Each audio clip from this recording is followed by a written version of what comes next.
get started, it would be greatly appreciated if you would click that subscribe button, like button, comment on this video, or show any support you can to this channel. It's very new, so as you can probably tell, even just one subscriber goes a long way. I plan on updating this channel with better content, better technology, and better editing, and better everything. So any support truly does help us reach that goal, so thank you in advance. So without further ado, let's get right into today's video, which is discussing Disney World's opening day crowds. As you've probably heard, Magic Kingdom and Animal Kingdom are now open. Epcot and Hollywood Studios will open at a later date on July 15th, which is coming up very soon. And if you're like me, you've probably been very confused on what you've been seeing. You've been seeing different things from Twitter, from the news, from your friends. I've been seeing pictures of crowds, the infamous Seven Dwarfs Mine Train crowded picture. But then I've also been seeing a lot of news reporters covering it and there's no one in the parks. And I've been seeing YouTubers cover it and then there's no one in the parks. So I just wanted to break down basically what is happening and what's kind of the story behind the certain crowd levels you might be seeing. I want to start by saying that I am not biased on this topic at all. I do have an opinion.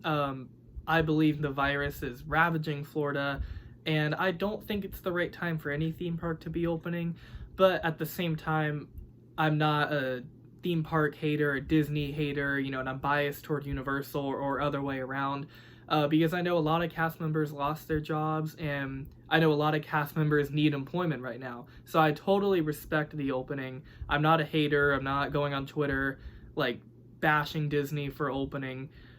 But I do think that the parks, even Universal, even Busch Gardens, should have stayed closed a little longer. But I just want to preference that I'm not heavily leaning toward one way or the other. I do have an opinion, but it is not so strong that I'm going to make this video biased and you're not really going to know what is the truth. So with that being said, let's jump right into the Seven Dwarfs Mine Train picture. Now, this is the first popular image to come out of Disney's reopening. I believe this is for the team member preview, and correct me if I'm wrong in the comments. I believe it was, but the picture came out. Everyone was furious on Twitter, and rightfully so. Even I was a little shaky. I was like, "Wow, that's how it's going already." And from what I have heard, again, I'm not preaching this as a fact, I'm not a news station trying to give you the facts and but from what I have heard, there was a rainstorm that hit Magic Kingdom, and this was only a fraction of what happened for the day.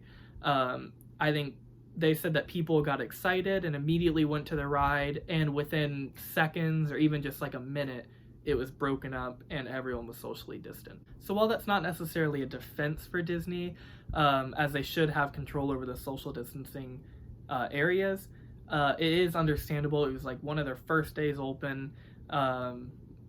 People just started crowding together, and I think the cast members did a great job. They socially distanced everyone. It's just little things happen. I think when everyone saw that picture, they assumed it was a big thing and this is how the whole day was going. But I do think that I'm going to cut Disney some slack. I think it was just for a little bit. Someone took a picture at the right time and the wrong time for Disney, and that was the narrative for the whole day. So while I do give Disney the benefit of the doubt there, something I won't credit on them for now, because I think this one's more true than the Seven Dwarfs Mine Train, would be the Splash Mountain line. Now there is some speculation to that, but there's also some hardcore facts for it. I think the one thing that's a little speculative is the pictures of the lines. I think anything can happen with pictures, as you saw Seven Dwarfs. There's no excuse. I mean, I've seen some people, pulling down their masks in line. But you never know. They could do that, and then 2 seconds later, a team member comes and tells them to put it back up. So the line pictures, I still think, people squishing together, pulling down their masks, kind of being a little crazy, when they're lined up all the way back there and they're not on the markers. I understand how that's not great, but I never know, what happens beyond the photo. Because at Universal, some people have their masks down, and I've seen in videos where they tell them to put it back up. So that portion I'm not as mad about. The portion I am mad about is the Splash Mountain eBay sellers. I thought it was a rule, but I guess it's not. Listen, if you if you want to buy merchandise for that and you want to sell it and make some money off of it, I'm not going to judge you. Like, do whatever you want. But for me, where I start to have a problem is when they're coming out with like 3 trash bags full of them. I just don't really buy into that. It's not like they're buying like 4 of them and like they maybe want to keep one, like that's, I'm not going to get in your business. But when people are, carts and bags, I physically don't understand how that's allowed to happen. And I truly think it's just financially driven, because I don't see how, I just feel like that's never been a rule. I'd really have to look into it, but I don't see how people could walk into the Pirates gift shop and buy 70 swords and bring them out. Like, you feel like there would be a limit, but maybe they've never been confronted with that, so it's never been a rule, but people just assumed. But it obviously is financially driven one way or the other, and I think while the retheming of Splash Mountain is a great step forward, I think Disney, it was half to, be progressive and move forward, but I think the other half was financially driven because they have stayed in stock the entire time. And that means they were anticipating so many people to buy Splash Mountain merchandise. They basically made a step in the right direction from changing the source material of what movie Splash Mountain is based off of. But I feel like that was only 50% of it. And I feel like the other 50% was, if we shut down this ride, think about the amount of money we could make off of this merchandise, because they were ready for it. I don't know if it's 50%, but I think that was a big portion of it. Now that I'm seeing, people with trash bags, and it's not even that, it's that they're restocked fully, like all the time. Because if they didn't anticipate it, they would be out of stock. Or if they didn't want to buy into it and they didn't want people doing this, they would have ran out of stock. And, I understand refilling it later, but apparently they're out there putting plushes in like 24/7. And, when people are walking out with, one trash bag full of the same plush, that just shows you they must have restocked the store so much. And that's also not good for COVID cases. I'm like, I know they only let a certain amount of people in the gift shop at one time, but for the whole COVID thing, they're trying to be so safe, and like people can just go and grab all these stuffed animals. It just doesn't feel right to me. And I guess, technically people would be allowed to do this, but for me, it just doesn't feel right. I understand why people are doing it, but I don't think Disney should be allowing it. I think they should be like, either like you can only buy like 10 of the same item, or just like 3 of the same item and buy as much as you want.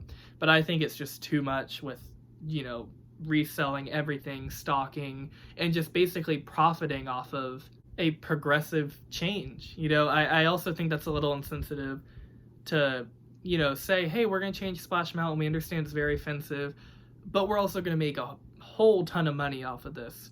And I feel like that's just kind of how Disney is. It's like they make some good choices, but then behind every good choice, there's money with it.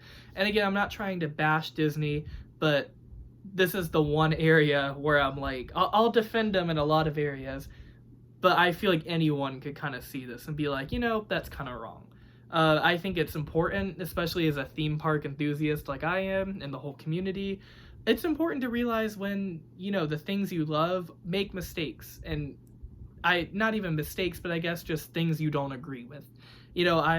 I love Universal, I love Disney, but I'll be the first to admit when they do something wrong that I don't agree with, because I want them to be better, because I have a high expectation for them, because I've been going to theme parks almost my whole life.